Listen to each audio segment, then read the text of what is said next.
നാലാമത്തെ എപ്പിസോഡ് നമ്മൾ കണ്ടു നിർത്തിയത് 1, 2, 3 എന്ന് സംഭു പറഞ്ഞതും എല്ലാവരും കൂടി 3 സ്റ്റെപ്പ് മുന്നോട്ടേക്ക് ചാടുന്നത് വെച്ചാണ്. അതിന്റെ ബാക്കി എന്താണെന്ന് നമുക്ക് കാണാം. പോരാട്ടം തുടരുന്നു. സംഭുവ് 1, 2, 3 എന്ന് എണ്ണിയതും എല്ലാവരും കൂടി 3 സ്റ്റെപ്പ് മുന്നോട്ടേക്ക് പോകുന്നു. അത് പ്രതീക്ഷിക്കാത്തത് കൊണ്ട് തന്നെ ഓപ്പോസിറ്റ് ടീം ചത്തോ പൊത്തോ എന്ന് പറഞ്ഞ് താഴെ വീഴുന്നു. ഉടനെ തന്നെ സിയോങ്ങിന്റെ ടീം ആഞ്ഞു വലിക്കാൻ തുടങ്ങി. ഒപ്പോണൻസിനാണെങ്കിൽ ഒന്ന് എഴുന്നേൽക്കാൻ പോലുമുള്ള ടൈം കിട്ടുന്നില്ല. സിയോങ്ങിന്റെ ടീം ആഞ്ഞു വലിച്ച് അവരെ അറ്റത്തേക്ക് കൊണ്ടുവരികയാണ്. അവർ വീഴാൻ പോകുന്നത് കണ്ട് താനും കൂടി ചേർന്നാണല്ലോ ഇവരെ കൊല്ലാൻ പോകുന്നത് എന്നൊരു കുറ്റബോധം സിയോങ്ങിനുണ്ട്. അങ്ങനെ വലിച്ച് അവസാനം സിയോങ്ങിന്റെ ടീം അവരെ തള്ളി താഴെയിടുന്നു. എന്നാൽ കയറിൽ തൂങ്ങിക്കിടക്കുന്ന അവരുടെ വെയിറ്റ് കാരണം ഇവര് മുന്നോട്ടേക്ക് പോവുകയാണ്. പക്ഷെ പെട്ടെന്ന് തന്നെ അവർ ആ കയററുത്ത് അവർ താഴേക്കിടുന്നു. അങ്ങനെ ഒരു 1.5 പോരാട്ടത്തിന് ശേഷം സിയോങ്ങിന്റെ ടീം ജയിക്കുന്നു. വടം വലിച്ച് നമ്മുടെ സിയോങ്ങിന്റെ കൈയെല്ലാം ഒരു പരുവമായി. ശരിക്കും പറഞ്ഞാൽ അവർക്ക് ഇപ്പോഴും വിശ്വസിക്കാൻ പറ്റുന്നില്ല അവർ ജയിച്ചെന്ന്. ഇങ്ങേരാണെങ്കിൽ മുട്ടിപ്പായി ദൈവത്തിനോട് പ്രാർത്ഥിക്കുകയാണ്. അത് കണ്ടിട്ട് ഈ പെണ്ണ് പറയുന്നത് എന്താണെന്ന് വെച്ചാൽ, തനിക്ക് ആരോടെങ്കിലും നന്ദി പറയണമെങ്കിൽ നമുക്ക് ജയിക്കാനുള്ള തന്ത്രം പറഞ്ഞു തന്ന അപ്പൂപ്പനോടും പിന്നെ ലാസ്റ്റ് ഒരു സൂപ്പർ അളവ് പറഞ്ഞു തന്ന ഈ ചീട്ടനോടും പറയാൻ പറയുന്നു. അവളാണെങ്കിൽ നമ്മുടെ ബിയോക്കുമായിട്ട് കൂട്ടുകൂടാനൊക്കെ നോക്കുന്നുണ്ട്. അങ്ങനെ എല്ലാവരും റൂമിലേക്ക് ചെല്ലുന്നു. സിയോങ്ങിന്റെ ടീം ജീവനോട് തിരിച്ചു വരുന്നത് കണ്ട് ദോങ്സുവിന്റെ ടീം ഞെട്ടി നിൽക്കുകയാണ്. അങ്ങനെ മരിച്ചവരുടെ എല്ലാം ബോഡികൾ അടക്കാനായിട്ട് കൊണ്ടുപോകുന്നു. ഇവന്മാർ ആ ജീവനുള്ള ആളുടെ ബോഡി എടുത്ത് ആ ചൂളയിലേക്ക് വെക്കുന്നു. എന്നാൽ അതിനകത്തുള്ള മറ്റൊരു വഴിയിൽ കൂടി ആ ബോഡി താഴേക്ക് പോകുന്നു. അത് താഴേക്ക് പോയ ശേഷമാണ് അവർ അതിനകത്ത് തീയിടുന്നത് തന്നെ. ബാക്കിയുള്ള എല്ലാവരും മരിച്ച് ഇപ്പോൾ വെറും 40 പ്ലേയേഴ്സ് ആണ് ഉള്ളത്. ഹാൻമയാണെങ്കിൽ വടംവലിയുടെ ഹൈലൈറ്റ്സ് എല്ലാം എടുത്തു പറഞ്ഞ് തള്ളി മറിക്കുകയാണ്. അത് കണ്ട് നമ്മുടെ അലി പറയുന്നത്, ഇങ്ങനൊന്നും അല്ലായിരുന്നല്ലോ അവിടെ കിടന്ന് കാണിച്ചത്, കിടന്ന് മൂങ്ങുമായിരുന്നല്ലോ, ഇതൊക്കെ പ്രാന്താണോടോ, പൊട്ടത്തരം പറയാതെ എന്നൊക്കെ പറഞ്ഞ് അവൻ അവളെ കളിയാക്കുന്നു. അല്ല ചേച്ചി എന്തിനാണ് പുറത്താക്കിയതെന്ന് സിയോങ് ചോദിക്കുന്നു. അത് കേട്ട്, ചേട്ടാ എന്നെ ചേച്ചി എന്നൊന്നും വിളിക്കാതെ, എന്റെ പേര് ഹാൻമിൻ, അങ്ങനെ വിളിച്ചാ മതി. പിന്നെ എന്നെ അവർ പുറത്താക്കിയതൊന്നുമല്ല, ഞാൻ ഇറങ്ങിപ്പോന്നതാന്നേ, ഞാനും ആ ഗുണ്ടയും തമ്മിൽ ഒരിക്കലും ചേരില്ല. അങ്ങനെ ഓരോന്ന് പറഞ്ഞ് തള്ളി മറിക്കുകയാണ്. അത് കേട്ട് സംഘു പറയുന്നത്, ഗെയിമിന്റെ ടൈം ആയപ്പോൾ അവന്മാർ നിങ്ങളെ ഒഴിവാക്കി 2 തടിമാടന്മാരെ കയറ്റി. അത് കണ്ടിട്ട് അവന്മാർക്ക് അടുത്ത ഗെയിം എന്താണെന്ന് അറിയാവുന്നത് പോലെ ഉണ്ടായിരുന്നു എന്ന് സംഘു പറയുന്നു. അന്നേരമാണ് അടുത്ത അനൗൺസ്മെന്റ് വരുന്നത്. അരമണിക്കൂറിനുള്ളിൽ ലൈറ്റ് ഓഫ് ആകും. അത് കേട്ടതും എല്ലാവരും ഒന്ന് പേടിക്കാൻ തുടങ്ങി. അമ്മാതിരി അടിയല്ലായിരുന്നോ ഇന്നലെ രാത്രിയിൽ? അവർ വീണ്ടും അടിയുണ്ടാക്കാൻ ചാൻസ് ഉണ്ട്. അതുകൊണ്ട് നമ്മൾ എന്തിനും റെഡിയായിരിക്കണമെന്ന് സംഘു പറയുന്നു. അവന്മാർ ഇങ്ങോട്ട് ആക്രമിക്കുന്നതിന് മുന്നേ നമുക്ക് ആദ്യം അങ്ങോട്ട് ആക്രമിച്ചാലോ എന്ന് ഒരാൾ ചോദിക്കുന്നു. അത് കേട്ട്, ഇന്നലെ ഒരാൾ എങ്ങനെയാണ് മരിച്ചതെന്ന് തനിക്കറിയാവോ? അയാളെ സ്വന്തം ടീമിലുള്ള ആൾ തന്നെ കഴുത്ത് ഞെരിച്ച് കൊല്ലുകയായിരുന്നു. നിങ്ങൾക്ക് എന്നെ വിശ്വാസമുണ്ടോ? എനിക്കാരെയും വിശ്വാസമില്ലെന്നാണ് ബിയോക്ക് പറയുന്നത്. ആദ്യം നമുക്ക് സ്വന്തം തടി സംരക്ഷിക്കാൻ നോക്കാം. ലൈറ്റ് ഓഫ് ആക്കുന്നതിന് മുന്നേ നമുക്ക് ഇവിടെ ഒരു ബാരിക്കേഡ് പോലെ ഉണ്ടാക്കാം. ആരെങ്കിലും കൊല്ലാൻ വന്നാൽ അതൊരു പ്രതിരോധമാകുമല്ലോ എന്ന് സിയോങ് പറയുന്നു. അങ്ങനെ അവരവിടെ ഒരു ബാരിക്കേഡ് പോലെ ഉണ്ടാക്കാൻ തുടങ്ങി. അത് കണ്ട് ദോങ്സു സിയോങ്ങിനെ കളിയാക്കുകയാണ്. ചാവാതിരിക്കാൻ കുറെ കഷ്ടപ്പെടുന്നുണ്ടല്ലോ, പക്ഷേ ഇതുകൊണ്ടൊന്നും കാര്യമുണ്ടെന്ന് തോന്നുന്നില്ല. ഞങ്ങൾ ഇത് പുല്ല് പോലെ പറിച്ചു കളയുമെന്ന് പറഞ്ഞ് അവൻ ചിരിക്കുന്നു. അത് കേട്ട്, അപ്പോ നിന്റെ കാര്യമോ? നിന്റെ ടീമിലുള്ളവരെ നിനക്ക് വിശ്വാസമുണ്ടോ? അത് കേട്ട് ദോങ്സു അവരെ ഒന്ന് നോക്കുന്നു. അവന്മാരെ കാണുമ്പോഴേ അറിയാം എന്തോ കുഴപ്പമുണ്ടെന്ന്. ഞാൻ ആ ടീമിലുണ്ടായിരുന്നെങ്കിൽ ലൈറ്റ് ഓഫ് ആക്കി കഴിഞ്ഞാൽ ആദ്യം നിന്നെ തീർക്കാനേ നോക്കൂ, കാരണം നീയല്ലേ ഏറ്റവും ശക്തൻ. അതുകൂടി കേട്ടപ്പോഴേക്കും ദോങ്സുവിന്റെ കിളി പോകുന്നു. അവൻ നേരെ ടീമിന്റെ അടുത്തേക്ക് ചെന്ന്, ഇന്ന് രാത്രി അടിപിടിയൊന്നും വേണ്ട എന്ന് പറയുന്നു. അതെന്താണ്? ആൾക്കാരുടെ എണ്ണം കുറയ്ക്കണ്ടേ? നിന്നോടൊന്നും വേണ്ടെന്നല്ലേ പറഞ്ഞത്?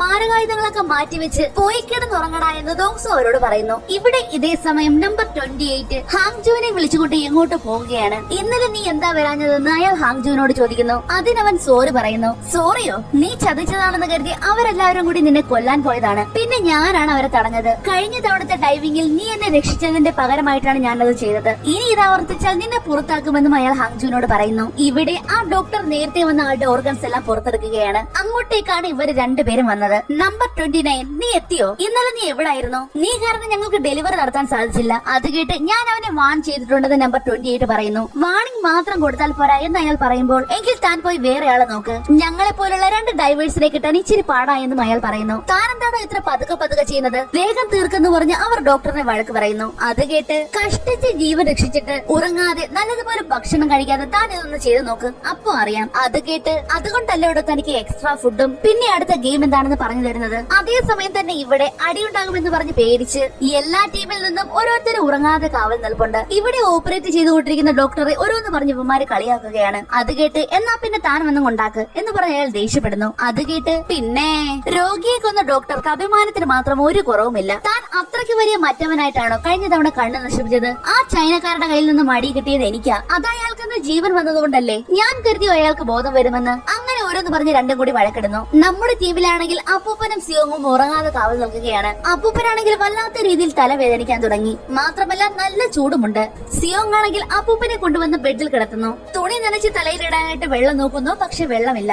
അത് കണ്ട ബിയോക്ക് അവളുടെ കയ്യിലുണ്ടായിരുന്ന വെള്ളം കൊടുക്കുന്നു. എന്നിട്ട് അവർക്ക് പകരം അവൾ അവിടെ കാവലിരിക്കുന്നു. ഇവന്മാരാണെങ്കിൽ ഇവിടെ ആരെയെ പറ്റി സംസാരിക്കുകയാണ്. ചത്തെന്ന് വിചാരിച്ച ആ സാധനം പെട്ടെന്ന് സോംബി പോലെ എഴുന്നേറ്റ് വന്നില്ലേ, അത് കണ്ട് ഞാൻ ശരിക്കും പേടിച്ചു പോയെന്ന് അയാൾ പറയുന്നുണ്ട്. അത് കേട്ട് ചുവന്ന ലൈറ്റ് പച്ച ലൈറ്റ് ഗെയിമിൽ ചത്തവർക്കെല്ലാം സ്നൈപ്പർ തോക്കിൽ നിന്നുമാണ് വെടിയേറ്റത്. അതുകൊണ്ട് തന്നെ ജീവനുള്ള ഒന്നിനെ ഒപ്പിച്ചെടുക്കാൻ വലിയ പാടായിരുന്നു. അതിനെ കണ്ടപ്പോൾ ഒത്ത ശരീരമാണെന്നാണ് കരുതിയത്. എന്നാൽ അതിന് ഒരു കിഡ്നി കുറവായതുകൊണ്ട് ആ ചൈനക്കാരനെ കൊല്ലേണ്ടതായിരുന്നു എന്നും ഒരു മുഖംമൂടി പറയുന്നു. ഇതെല്ലാം ഹാങ്ജോവും കേൾക്കുന്നുണ്ടായിരുന്നു. അത് കേട്ടിട്ട് ആ സോംബിക്ക് എന്തു പറ്റിയെന്ന് ഹാങ്ജോ ചോദിക്കുന്നു. എന്തു പറ്റാൻ, ആയിരിക്കുന്ന കമ്പി വടി കൊണ്ട് അതിന്റെ തലക്കടിച്ചു കൊന്നു. നിനക്കിത് എന്തു പറ്റി, നിനക്കിതൊന്നും ഓർമ്മയില്ലേ? അത് കേട്ട് അന്നത്തെ ദിവസം ആകെ എനിക്കൊരു മന്തിപ്പായിരുന്നു എന്നാണ് പറയുന്നു. മന്തിപ്പോ? നീ അല്ലേ അന്ന് ആ ബോഡി കൊണ്ടുപോയി കളഞ്ഞത്? ഇതെല്ലാം കേട്ട് ദേഷ്യം വന്ന ഹാങ്ജു പോക്കറ്റിൽ നിന്നും അവന്റെ തോക്കെടുക്കാൻ നോക്കുന്നു. ഇത് എന്റെ ഓപ്പറേഷൻ ടേബിൾ ആണ്, ഒന്നും മിണ്ടാതിരിക്കണടാ എന്ന് പറഞ്ഞ് ആ ഡോക്ടർ അലറുന്നു. അതുകൊണ്ട് തന്നെ ഹാങ്ജു ആണെങ്കിൽ ആ തോക്കും എടുക്കുന്നില്ല. അങ്ങനെ ഓർഗൻസ് എല്ലാം ബാഗിലാക്കിയ ശേഷം നമ്പർ 28 29 കൂടി അതും കൊണ്ടുപോകുന്നു. ശരി, നാളത്തെ ഗെയിം എന്താണെന്ന് പറയാൻ ആ ഡോക്ടർ പറയുന്നു. അത് ഞങ്ങൾക്കറിയില്ല, ഞങ്ങളോട് അതിനെപ്പറ്റി ഒന്നും പറഞ്ഞില്ല എന്നാണ് അവർ പറയുന്നത്.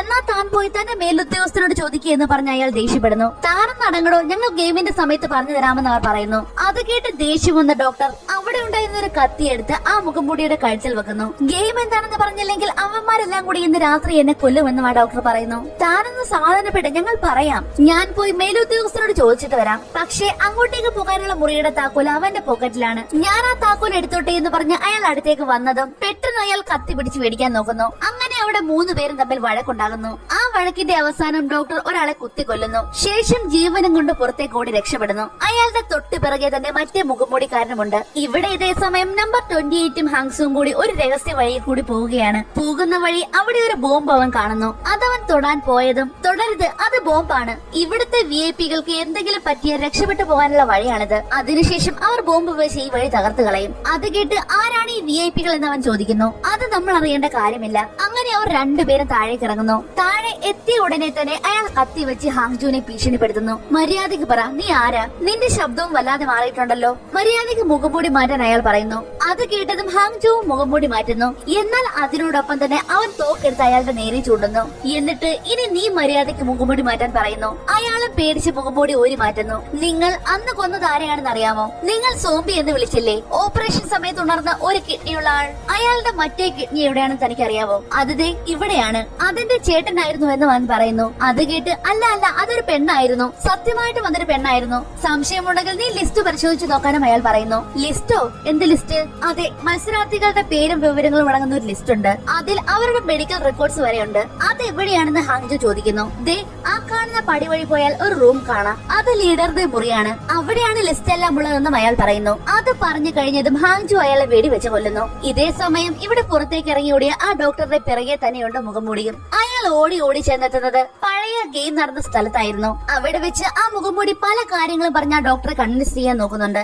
എന്നാൽ ഞാൻ ഒരാളെ കൊന്നില്ലേ, അത് പ്രശ്നമാകില്ലേ എന്ന് ആ ഡോക്ടർ ചോദിക്കുന്നു. അതിന് മത്സരാർത്ഥികൾക്കൊന്നും പറ്റാൻ പാടില്ല, എന്നാൽ സ്റ്റാഫുകൾ വരുന്നത് പോകുന്നതുമൊന്നും ഒരു പ്രശ്നമല്ല. അതുകൊണ്ട് തന്നെ നമുക്ക് ആ ബോഡി തീയിലിട്ട് കത്തിച്ച് കളയാമെന്നും അയാൾ പറയുന്നു. ഒന്നുകൂടി വിശ്വാസമാകാൻ വേണ്ടി അയാൾ അയാളുടെ മുഖംമൂടി അയച്ച് ഡോക്ടറെ കാണിക്കുന്നു. ഇപ്പോൾ ഡോക്ടർക്ക് വിശ്വാസമായില്ലേ? അങ്ങനെ ഓരോന്ന് പറഞ്ഞ് അയാൾ പതുക്കെ ഡോക്ടറെ അടുത്ത് ചെല്ലുന്നു. അയാൾ ഡോക്ടറുടെ പിറകിലേക്ക് ചെന്ന് ഒരു കത്തിയെടുത്ത് അയാളെ കുത്താൻ പോയതും പെട്ടെന്ന് ആരോ അയാളെ വെടിവെക്കുന്നു. അത് വേറെ ആരുമല്ല, ആ ഫ്രണ്ട്മാൻ ആയിരുന്നു. ചത്തവരുടെ അവയവങ്ങൾ നീ എടുത്ത് വിറ്റാലോ വിശക്കുമ്പോൾ തിന്നാലോ എനിക്കൊരു പ്രശ്നമേ അല്ല. പക്ഷേ ഇവിടുത്തെ ഏറ്റവും പ്രധാനപ്പെട്ട ഒരു റൂളാണ് നീ തകർത്തത്, സമത്വം. ഇവിടെ ഗെയിമിൽ എല്ലാവരും തുല്യരാണ്. സത്യസന്ധമായി ഗെയിം കളിക്കാൻ ഇവിടെ എല്ലാവർക്കും ഒരേ റൂളാണ്. നീ ആ തത്വമാണ് തകർത്തത് എന്നും പറഞ്ഞ് അയാളെ വെടിവെച്ച് കൊല്ലുന്നു. അയാളെ മാത്രമല്ല ആ ഡോക്ടറെയും കൊന്നു കളയുന്നു. ഇവിടെ ഇതേ സമയം ഹാങ്ജുൻ അയാൾ പറഞ്ഞ വഴിയെ തന്നെ ആ റൂമിലെത്തുന്നു. എന്നാൽ അവിടെ ആരും ഉണ്ടായിരുന്നില്ല.